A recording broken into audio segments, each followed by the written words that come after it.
Assalamualaikum warahmatullahi wabarakatuh. Halo semuanya, jumpa lagi dengan saya Chow Sing Sing, kurator dari Podcast Horror Night Story. Halo, selamat malam semuanya. Semoga kalian sehat semua ya. Dan seperti biasanya pada malam hari ini saya kembali dan akan membawakan sebuah kisah mistis untuk kalian semua. Kisah mistis kali ini datang dari Mbak TY, seorang wanita yang berdomisili di Kalimantan Selatan, tepatnya di kota Banjarmasin. Jadi beliau ini ingin menceritakan sebuah kasus yang terjadi di sebuah departemen store tempatnya bekerja. Seperti apa kisahnya? Mari kita simak. Halo Mas Chow Sing Sing. Halo juga buat semua pendengar podcast Horror Night Story. Perkenalkan, nama saya TY, dan di sini saya akan membagikan sebuah kisah mistis yang saya alami sendiri. Saya sendiri berdomisili di Kalimantan Selatan, tepatnya di kota Banjarmasin. Ya, seperti yang sering dibilang orang, Kalimantan itu memang dipenuhi dengan dunia mistis. Jadi kejadian pertama yang saya alami ini terjadi pada tahun 2017. Saat itu saya bekerja di sebuah departemen store yang cukup terkenal di Banjarmasin. Mungkin sebagian teman-teman yang dari Banjarmasin tahu departemen store ini. Bangunannya cukup tua dan dulu juga pernah ada kasus yang cukup besar dan menewaskan banyak orang di sana. Bagi yang penasaran mungkin bisa dicari ya di Google. Judulnya Kisah Jumat Kelabu di Banjarmasin. Di sana saya bekerja sebagai SPG pakaian anak. Jadi karena memang setiap tahun ke tahun itu penjualannya makin sepi, maka untuk teman atau partnership pun semakin sedikit. Ya dikurangi sama si bos. Sampai hanya ada 2 orang untuk shift pagi dan 2 orang untuk shift malam. Jadi kalau ada salah satu dari kita yang off atau tidak masuk, ya otomatis ada yang sendirian jaga counter. Dan kalau kalian ingin tahu, luas wilayah yang dijaga ini, counter yang dijaga ini ya maksudnya, itu kalau digambarkan itu mungkin seukuran Indo April atau Alfa April umumnya. Pernah suatu ketika saya shift pagi, dan saat itu rolling door counter itu belum dibuka. Dan saat shift itu saya cuma berdua dengan teman saya yang belum selesai dandan dari tadi. Karena saya sudah lebih dahulu selesai dandan, maka saya pergi ke counter terlebih dahulu. Sedangkan teman saya masih dandan di ruang khusus karyawan, ya dengan banyak karyawan yang lain. Rutinitas untuk shift pagi dimulai dari menyapu dan mengepel lantai sekitar counter. Karena lebih dulu sampai, aku mulai menyapu lantai. Ya, biar nanti teman saya yang mengepel. Anehnya saat itu, di ujung counter saya melihat ada anak kecil. Kulitnya agak coklat, bahkan hampir kehitaman kalau diingat-ingat. Saya awalnya mengacuhkan saja, karena biasa sajalah ada anak kecil di lorong pakaian anak. Saya kemudian ingat, toko kan semuanya belum dibuka, rolling door pun belum ada yang terbuka. Bagaimana mungkin ada customer, apalagi anak-anak? Karena penasaran, aku lepaskan sapu yang ada di tanganku. Setengah berlari aku mendatangi ujung counter di mana aku melihat anak itu. Tapi ternyata anak itu sudah tidak ada. Gugup aku bertanya dalam hati, Apa aku salah lihat? Mungkin faktor aku tidak sarapan, jadi kurang fokus. Kalimat itulah yang aku ulangi dalam hati untuk meyakinkan diri agar tidak takut. Meskipun aku yakin, jelas sekali aku melihat ada anak kecil di situ. Akhirnya kemudian aku melanjutkan menyapuku. Saat asyik sedang menyapu, tiba-tiba anak kecil itu kembali terlihat dan berlari cepat melintasiku. Astaga, jelas kulihat anak kecil hitam berlari dengan sangat cepat. Ku kejar anak itu, tapi sekali lagi dia menghilang.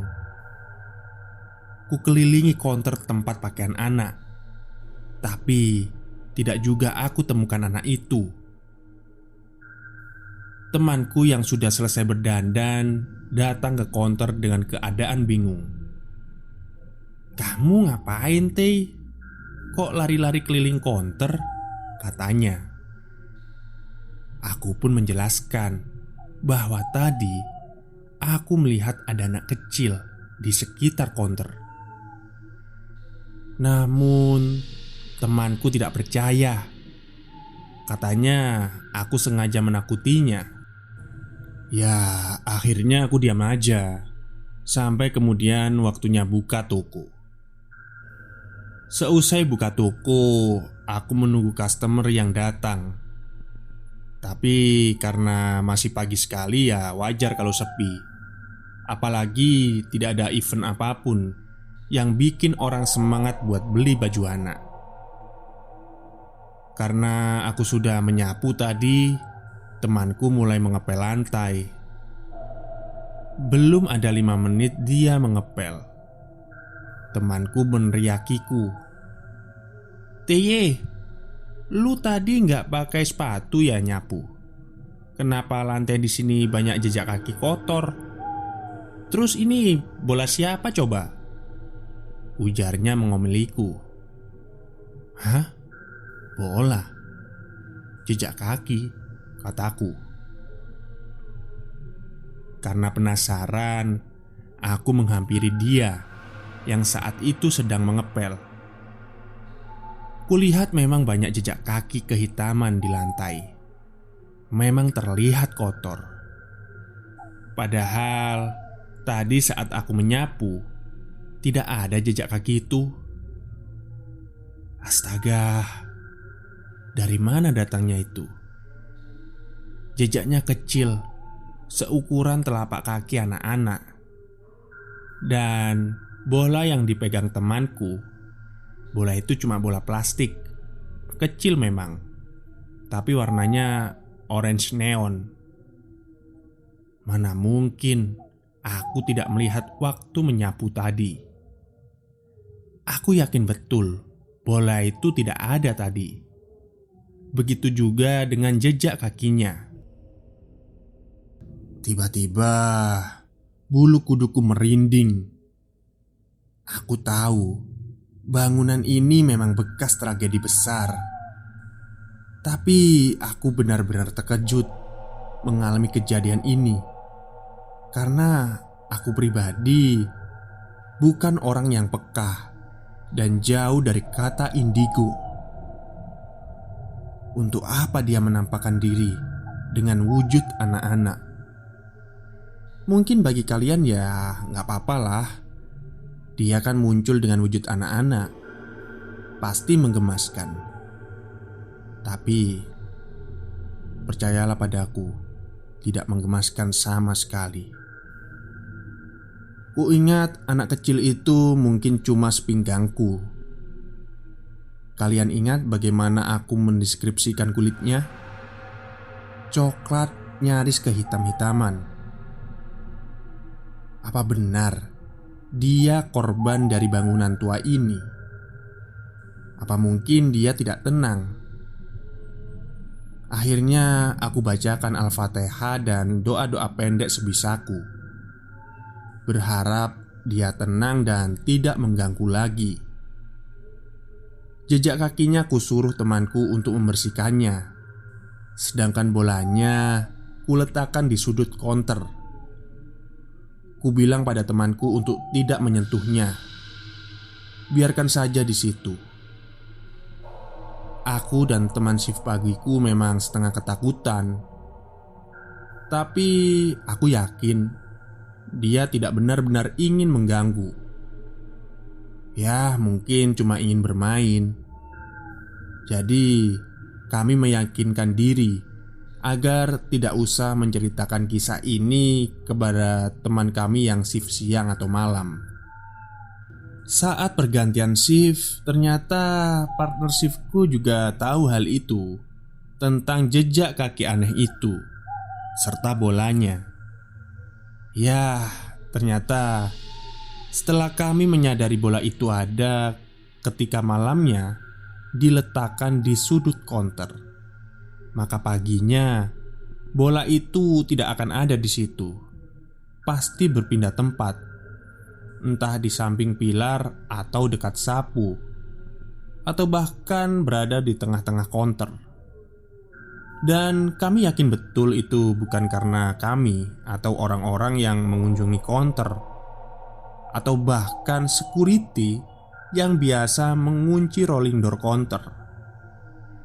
Karena saat kami bertanya pada security yang terakhir keluar toko, yang harus mengunci rolling door, mereka juga yakin melihat bola itu di sudut ruangan, tidak bergerak dan tidak berpindah saat ditinggalkan. Sekian kisah dari saya. Maaf jika memang terkesan tidak seseram kisah-kisah lain di podcast ini. Tapi dari kisah yang kualami ini, mata batinku mulai terbuka. Sedikit banyak aku mulai merasakan kehadiran mereka. Jika ada kesempatan, akan kuceritakan kisah-kisah lain yang pernah aku alami.